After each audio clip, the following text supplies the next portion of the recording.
আসসালামু আলাইকুম। আশা করি আপনারা ভালো আছেন ও সুস্থ আছেন।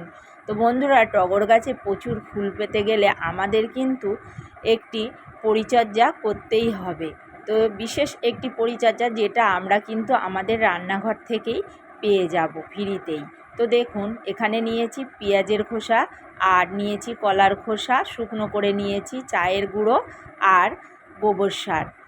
এই 4টে উপাদান নিয়ে আমি মিক্স করে নেওয়ার পরে গাছের গোড়ায় দেব। তো এগুলো কিন্তু আমরা আমাদের রান্নাঘরে কিন্তু পেয়ে থাকি। আর কলার খোসা কম বেশি সবাই কিন্তু আমরা বাড়িতে কিন্তু কলা খেয়ে থাকি। তো আমরা কলার খোসাটাও ফ্রিতে পেয়ে যাব।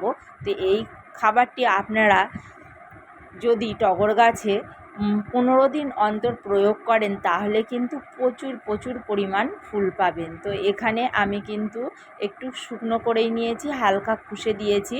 তো দেখুন, তারপরে আমি এই যে খাবারটি মিক্স করলাম, এই খাবারগুলো আমি 2টো গাছের গোড়ায় দিয়ে দেব। এইভাবে খাবার দিলে গাছে কিন্তু প্রচুর ফুল আসবে। আর ফুল আসলে কিন্তু দেখতেও বাগানের একটি সৌন্দর্য বৃদ্ধি। আর এই বেলফুলের সুগন্ধে কিন্তু বাগানটাও ভরে উঠবে। তো দেখুন বন্ধুরা, আমার বেলফুল গাছে ঘরোয়া পরিচর্যা